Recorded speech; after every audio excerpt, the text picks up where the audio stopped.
ಶ್ರೀ ಗಣೇಶ ಶಾರದಾ ಗುರುಭ್ಯೋ ನಮಃ. ರಾಮಾಯ ರಾಮಭದ್ರಾಯ ರಾಮಚಂದ್ರಾಯ ವೇಧಸೆ ರಘುನಾಥಾಯ ನಾಥಾಯ ಸೀತಾಯ ಪತೆಯೇ ನಮಃ. ಶ್ರೋತೃಗಳಿಗೆ ವಾಲ್ಮೀಕಿ ರಾಮಾಯಣ ಸುಂದರಕಾಂಡದ 21ನೆಯ ಸರ್ಗಕ್ಕೆ ಸ್ವಾಗತ. ಹಿಂದಿನ ಅಧ್ಯಾಯದಲ್ಲಿ ರಾವಣನು ಸೀತೆಯ ಬಳಿಗೆ ಬಂದು ಅಶೋಕವನದಲ್ಲಿ ಮರದ ಕೆಳಗೆ ನೆಲಕ್ಕೆ ಏನನ್ನೂ ಹಾಸಿಕೊಳ್ಳದೆ ಬರಿಯ ನೆಲದಲ್ಲಿ ಕುಳಿತು ಮಲಿನ ವಸ್ತ್ರಗಳಿಂದಲೇ ತನ್ನ ಶರೀರವನ್ನು ಮುಚ್ಚಿಕೊಳ್ಳುತ್ತಾ ರಾವಣನ ಕಡೆಗೂ ತಿರುಗಿ ನೋಡದೆ ಆತನಿಗೆ ಬೆನ್ನು ಹಾಕಿ ಕುಳಿತಿದ್ದಂತಹ ಸೀತೆಯನ್ನು ಕಂಡು ಸ್ವಲ್ಪ ವಿಷಾದದಿಂದಲೇ ರಾವಣನು ಹೇಳುತ್ತಾನೆ, ಆ ಸುಂದರಿಯಾದ ಸೀತೆಗೆ ಎಲ್ಲ ರೀತಿಯ ಆಭೂಷಣಗಳನ್ನು ಕೊಡುವುದಾಗಿ ಪ್ರಲೋಭನೆಯನ್ನು ಒಡ್ಡುತ್ತಾನೆ. ಆಕೆಗೆ ತನ್ನ ಎಲ್ಲ ಸ್ತ್ರೀಯರನ್ನು ಅಧೀನ ಮಾಡುವುದಾಗಿ, ಆಕೆಯನ್ನೇ ಮುಖ್ಯ ಅರಸಿಯನ್ನಾಗಿ ಮಾಡುವುದಾಗಿಯೂ, ಎಲ್ಲ ರಾಜ್ಯ ಭೂಮಿ ಎಲ್ಲವನ್ನು ಆಕೆಗೆ ಸಮರ್ಪಿಸುವುದಾಗಿಯೂ, ಸುಂದರವಾದ ವನಗಳಲ್ಲಿ ತನ್ನೊಡನೆ ವಿಹರಿಸುವಂತೆಯೂ ಇನ್ನಿಲ್ಲದಂತೆ ಆಕೆಗೆ ಪ್ರಲೋಭನೆಗಳನ್ನೊಡ್ಡುತ್ತಾ, ತಾಪಸಿಯಾದಂತಹ ಶ್ರೀರಾಮನನ್ನು ನೀನು ಹೇಗೆ ಹೊಂದಲು ಸಾಧ್ಯ? ರಾಮನು ಇಲ್ಲಿಗೆ ಬಂದು ನಿನ್ನನ್ನು ನೋಡಲೂ ಸಾಧ್ಯವಿಲ್ಲದಿರುವಾಗ ಆತನನ್ನೇಕೆ ನೆನೆಯುತ್ತಿರುವೆ ಎಂದು ಸೀತೆಗೆ ನಿರಂತರವಾಗಿ ಎಲ್ಲ ರೀತಿಯ ಸಾಮದಾನ ಭೇದಗಳನ್ನು ತೋರಿಸಲು ರಾವಣನು ಪ್ರಯತ್ನಿಸುತ್ತಿರುವನು. ಸೀತೆಯ ಉತ್ತರವು ಆತನಿಗೆ ಏನಿರಬಹುದು? ದುಷ್ಟನಾದ ಆ ರಾಕ್ಷಸನ ಮಾತನ್ನು ಕೇಳಿ ದುಃಖಿತಳಾದ ಸೀತೆಯು ಮೆಲ್ಲನೆ ದೈನ್ಯ ಧ್ವನಿಯಿಂದ ಪ್ರತ್ಯುತ್ತರವನ್ನು ಕೊಟ್ಟಳು. ತಪಸ್ವಿನಿಯು ಉತ್ತಮ ಸ್ತ್ರೀಯು ಪತಿವ್ರತೆಯೂ ಆದ ಸೀತೆಯು ಪತಿಯನ್ನೇ ಧ್ಯಾನಿಸುತ್ತಾ ದುಃಖಾರ್ಥಳಾಗಿ ಅಳುತ್ತಾ ನಡುಗುತ್ತಾ ಒಂದು ಹುಲ್ಲು ಕಡ್ಡಿಯನ್ನು ನಡುವೆ ಇಟ್ಟು, ಅಂದರೆ ನೀನು ಇಷ್ಟೆಲ್ಲಾ ನನಗೆ ಕೊಡುತ್ತಿರುವೆನೆಂದು ರಾಕ್ಷಸ ರಾಜನೆಂದು ಹೇಳಿಕೊಳ್ಳುತ್ತಿರುವ ನೀನು ನನ್ನ ಪಾಲಿಗೆ ಮಾತ್ರ ಈ ಹುಲ್ಲು ಕಡ್ಡಿ ತೃಣಕ್ಕೆ ಸಮಾನವೆಂಬ ಭಾವದಿಂದ ಹುಲ್ಲು ಕಡ್ಡಿಯನ್ನು ನಡುವೆ ಇಟ್ಟು ಶುದ್ಧವಾದ ಮುಗುಳು ನಗೆಯಿಂದ ಕೂಡಿ ಪ್ರತ್ಯುತ್ತರ ಕೊಟ್ಟಳು. ಅಂದರೆ ಆ ರಾವಣನು ತಾನು ಈಕೆಯನ್ನು ಪಡೆದು ಬಿಡಬಹುದು ಎಂಬ ಭಾವದಿಂದ ಇಷ್ಟೆಲ್ಲ ಕೇಳುತ್ತಿದ್ದರು, ಅಂತ್ಯದಲ್ಲಿ ನಾಶ ಹೊಂದುವನು ಎಂಬ ಭಾವನೆಯನ್ನು ಎಂಬ ವಿಚಾರವನ್ನು ಅರಿತಿರುವವಳಾದ ಸೀತೆಯು ಆತನನ್ನು ಕುರಿತು ಹೇಳುತ್ತಿರುವಳು. ನನ್ನಿಂದ ನಿನ್ನ ಮನಸ್ಸನ್ನು ಹಿಂತಿರುಗಿಸು, ನನ್ನ ಸ್ವಜನರಲ್ಲಿ ಮನಸ್ಸು ಮಾಡು. ಪಾಪಿಯು ಒಳ್ಳೆಯ ತಪಸ್ಸಿದ್ಧಿಯನ್ನು ಕೋರುವಂತೆ ನನ್ನನ್ನು ಬೇಡುವುದು ಯುಕ್ತವಲ್ಲ. ಒಳ್ಳೆಯ ವಂಶದಲ್ಲಿ ಹುಟ್ಟಿ ಪುಣ್ಯಕರವಾದ ವಂಶಕ್ಕೆ ಸೇರಿ ಒಬ್ಬನೇ ಪತಿಯುಳ್ಳ ನಾನು ನಿಂದಿತವಾದ ಕೆಟ್ಟ ಕೆಲಸವನ್ನು ಮಾಡಬಾರದು. ಕೀರ್ತಿವಂತಳಾದ ಸೀತೆಯು ಹೀಗೆಂದು ಆ ರಾವಣನಿಗೆ ಹೇಳಿ ರಾಕ್ಷಸನಿಗೆ ಹಿಂತಿರುಗಿ ಕುಳಿತು ಮತ್ತೆ ಹೇಳಿದಳು, ಇನ್ನೊಬ್ಬನ ಭಾರ್ಯೆಯು ಪತಿವ್ರತೆಯೂ ಆದ ನಾನು ನಿನ್ನ ಉಪಯೋಗಕ್ಕೆ ಭಾರ್ಯೆಯಾಗಲಾರೆನು. ಧರ್ಮವನ್ನು ಚೆನ್ನಾಗಿ ಪರಿಶೀಲಿಸು, ಸತ್ಪುರುಷರ ವ್ರತವನ್ನು ಚೆನ್ನಾಗಿ ಆಚರಿಸು. ಎಲೆ ರಾಕ್ಷಸ, ನಿನ್ನ ಹೆಂಡತಿಯರನ್ನು ರಕ್ಷಿಸಿಕೊಳ್ಳುವಂತೆಯೇ ಇತರರ ಹೆಂಡತಿಯರನ್ನು ನೀನು ರಕ್ಷಿಸತಕ್ಕದ್ದು. ಇತರರನ್ನು ನಿನ್ನಂತೆಯೇ ಭಾವಿಸು. ನಿನ್ನ ಪತ್ನಿಯರಲ್ಲಿ ನೀನು ರಮಿಸುವವನಾಗು. ತನ್ನ ಪತ್ನಿಯರಲ್ಲಿ ತೃಪ್ತನಾಗದೆ ಚಪಲನು, ಚಲಿಸುವ ಮನಸ್ಸುಳ್ಳವನು ಆದವನನ್ನು ಸಜ್ಜನರು ಧಿಕ್ಕರಿಸುವ ಬುದ್ಧಿಯುಳ್ಳವನು ಆಗಿರುವಾತನನ್ನು ಪರಸ್ತ್ರೀಯರು ನಾಶಕ್ಕೆ ಒಯ್ಯುತ್ತಾರೆ. ಈ ರಾಜ್ಯದಲ್ಲಿ ಸತ್ಪುರುಷರೇ ಇಲ್ಲವೇನು?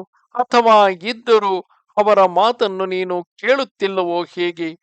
ಅದಕ್ಕಾಗಿಯೇ ನಿನ್ನ ಬುದ್ಧಿಯು ಕುಂಠಿತವಾಗಿ ಸದಾಚರಣೆಯನ್ನು ತೊರೆದಿದೆ. ಕಪಟ ಸ್ನೇಹದಿಂದ ಕೂಡಿದವನಾಗಿ ಜ್ಞಾನಿಗಳು ಹೇಳುವ ಪಥ್ಯದ ಮಾತನ್ನು ನೀನು ರಾಕ್ಷಸರ ವಿನಾಶಕ್ಕಾಗಿಯೇ ಅಂಗೀಕರಿಸುತ್ತಿಲ್ಲ. ವಿವೇಕರಹಿತನೂ ದುರ್ನಡತೆಯಲ್ಲಿ ಆಸಕ್ತನೂ ಆದ ರಾಜನನ್ನು ಪಡೆದು ಸಮೃದ್ಧವಾದ ರಾಜ್ಯಗಳು ನಗರಗಳು ಹಾಳಾಗುವವು. ಹಾಗೆ ರತ್ನ ರಾಶಿಗಳಿಂದ ಸಮೃದ್ಧವಾಗಿರುವ ಈ ಲಂಕೆಯು ನಿನ್ನನ್ನು ಪಡೆದು ನಿನ್ನೊಬ್ಬನ ಅಪರಾಧದಿಂದ ಬೇಗನೆ ತೊಡೆದು ಹೋಗುವುದು. ಎಲೈ ರಾವಣ, ದೂರದೃಷ್ಟಿಯಿಲ್ಲದವನು ಪಾಪಿಯೂ ಆದವನು ತನ್ನ ಕೃತ್ಯಗಳಿಂದಲೇ ತಾನು ನಾಶವಾಗುತ್ತಿರುವಾಗ ಅವನ ವಿನಾಶದಿಂದ ಪ್ರಾಣಿಗಳು ಆನಂದ ಪಡುತ್ತವೆ. ಅದೃಷ್ಟವಶಾತ್ ಈ ದುಷ್ಟನಿಗೆ ಈ ಕಷ್ಟವು ಬಂದೊದಗಿತು ಎನ್ನುತ್ತಾ ನಿನ್ನಿಂದ ವಂಚಿತರಾದ ಜನರು ಹರ್ಷಗೊಂಡು ಪಾಪಕರ್ಮಿಯಾದ ನಿನ್ನನ್ನು ಕುರಿತು ಆಡಿಕೊಳ್ಳುವರು. ನನ್ನನ್ನು ಐಶ್ವರ್ಯದಿಂದಾಗಲಿ ಧನದಿಂದಾಗಲಿ ಲೋಭಗೊಳಿಸಲು ಸಾಧ್ಯವಾಗದು.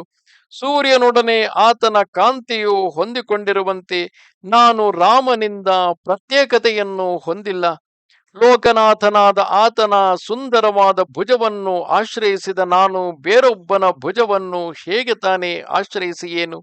ವ್ರತ ಸ್ನಾನ ಮಾಡಿ ಆತ್ಮಜ್ಞಾನಿಯಾದ ಬ್ರಾಹ್ಮಣನಿಗೆ ಬ್ರಹ್ಮವಿದ್ಯೆಯು ಹೇಗೋ ಹಾಗೆ ನಾನು ಆ ಲೋಕೇಶ್ವರನಿಗೆ ಯೋಗ್ಯಳಾದ ಭಾರ್ಯೆಯು.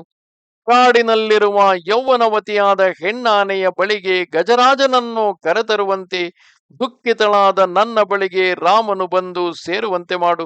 ರಾವಣ, ನಿನ್ನ ಪದವಿಯನ್ನು ನೀನು ಕಾಪಾಡಿಕೊಳ್ಳುವವನಾಗಿ ಭಯಂಕರವಾದ ವಧೆಗಾಗಿ ಇಷ್ಟಪಡದವನಾಗಿದ್ದರೆ ಪುರುಷ ಶ್ರೇಷ್ಠನಾದ ರಾಮನೊಡನೆ ನೀನು ಸಖ್ಯ ಮಾಡಿಕೊಳ್ಳುವುದು ಯುಕ್ತವು. ಆತನು ಧರ್ಮಾತ್ಮನೆಂದು ಶರಣು ಹೊಕ್ಕವರಲ್ಲಿ ಅನುರಾಗವುಳ್ಳವನೆಂದು ಪ್ರಸಿದ್ಧನಲ್ಲವೇ? ನಿನಗೆ ಬದುಕಿರಲು ಇಷ್ಟವಿದ್ದರೆ ಅವನೊಡನೆ ಸ್ನೇಹ ಮಾಡಿಕೊ. ಶರಣಾಗತ ವತ್ಸಲನಾದ ಆತನನ್ನು ನೀನು ಬೇಡಿಕೊಂಡು ಪ್ರಸನ್ನನನ್ನಾಗಿ ಮಾಡಿಕೊ ಮತ್ತು ಶುದ್ಧ ಮನಸ್ಕನಾಗಿ ನನ್ನನ್ನು ಆತನಿಗೆ ಒಪ್ಪಿಸು. ಹೀಗೆ ನೀನು ರಘುವರಿಯನಿಗೆ ಒಪ್ಪಿಸುವುದೇ ಆದರೆ ನಿನಗೆ ಒಳಿತಾಗುವುದು.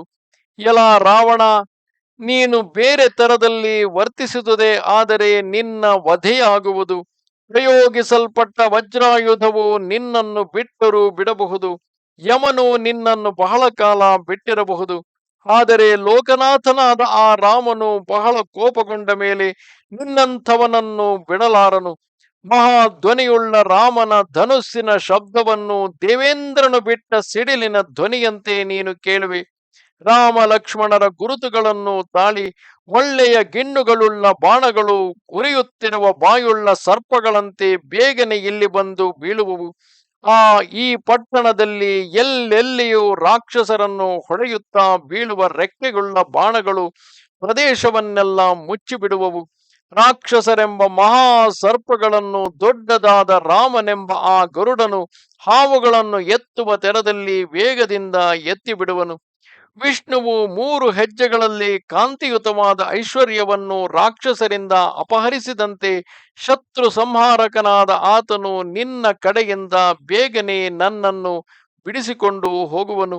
ಎಲೈ ರಾಕ್ಷಸ, ರಾಕ್ಷಸರ ಸೈನ್ಯವೆಲ್ಲ ಕೊಲ್ಲಲ್ಪಟ್ಟು ಜನಸ್ಥಾನವು ಹತಸ್ಥಾನವಾಗಲು ಅಸಮರ್ಥನಾದ ನೀನು ಆ ಕೆಟ್ಟ ಕೆಲಸವನ್ನು ಅಂದರೆ ತನ್ನನ್ನು ಅಪಹರಿಸುವ ಈ ಕೆಟ್ಟ ಕೆಲಸವನ್ನು ಕಳ್ಳತನದಿಂದ ಮಾಡಿದೆ. ಎಲ ಅಧಮ, ಸಹೋದರರಾದ ಆ ನರಸಿಂಹರು ಕಾಡಿನೊಳಕ್ಕೆ ಹೋಗಿದ್ದಾಗ ಅವರಿಲ್ಲದ ಆಶ್ರಮವನ್ನು ಹೊಕ್ಕು ನನ್ನನ್ನು ಕದ್ದು ತಂದೆ. 2 ಹುಲಿಗಳ ಎದುರಿಗೆ ಒಂದು ನಾಯಿ ನಿಲ್ಲಲಾರದಂತೆ ರಾಮ ಲಕ್ಷ್ಮಣರ ಗಂಧವನ್ನು ನೀನು ಮೂಸಿ ನೋಡಿ ಅವರ ದೃಷ್ಟಿ ಪಥದಲ್ಲಿ ನಿಲ್ಲಲಾರೆ. 2 ತೋಳುಗಳುಳ್ಳ ದೇವೇಂದ್ರನೊಡನೆ ಒಂದೇ ತೋಳಿನಿಂದ ವೃತ್ರಾಸುರನು ಯುದ್ಧ ಮಾಡಿ ಮಡಿದಂತೆ ಅವರಿಬ್ಬರೊಡನೆ ನಿನಗೆ ಯುದ್ಧ ಒದಗಿದಾಗ ನಿನಗೆ ಜಯ ಒದಗುವುದು ಸ್ಥಿರವಲ್ಲ. ಸ್ವಲ್ಪವೇ ಇರುವ ನೀರನ್ನು ಸೂರ್ಯನು ಶೀಘ್ರವಾಗಿ ಹೀರಿಬಿಡುವಂತೆ ನನ್ನ ನಾಥನಾದ ಆ ರಾಮನು ಲಕ್ಷ್ಮಣನೊಡಗೂಡಿ ನಿನ್ನ ಪ್ರಾಣಗಳನ್ನು ಬೇಗನೆ ಬಾಣಗಳಿಂದ ತೆಗೆದು ಬಿಡುವನು. ನೀನು ಕುಬೇರನ ಗಿರಿಗೆ ಅಂದರೆ ಕೈಲಾಸಗಿರಿಗೆ ಓಡಿ ಹೋದರೂ ಸರಿ, ವರುಣರಾಜನ ಆಸ್ಥಾನಕ್ಕೆ ಹೋಗಿ ಸೇರಿದರೂ ಸರಿ, ಮಹಾವೃಕ್ಷವು ಸಿಡಿಲಿಗೆ ಸಿಲುಕಿ ವಿನಾಶಕ್ಕೆ ತುತ್ತಾಗುವಂತೆ ನೀನು ರಾಮನಿಂದ ಬಿಡಿಸಿಕೊಳ್ಳಲಾರೆ. ಇದರಲ್ಲಿ ಸಂಶಯವಿಲ್ಲ. ಇಲ್ಲಿಗೆ ವಾಲ್ಮೀಕಿ ರಾಮಾಯಣ ಸುಂದರಕಾಂಡದ 21ನೆಯ ಸರ್ಗವು ಸಮಾಪ್ತವಾದುದು. ನಮಸ್ತೆ ಶಾರದಾ ದೇವಿ ಕಾಶ್ಮೀರ ಪುರವಾಸಿನಿ ತ್ವಾಮಹಂ ಪ್ರಾರ್ಥಯೇ ನಿತ್ಯಂ ವಿದ್ಯಾದಾನಂಚ ದೇಹಿಮೆ. ನಮಸ್ಕಾರ.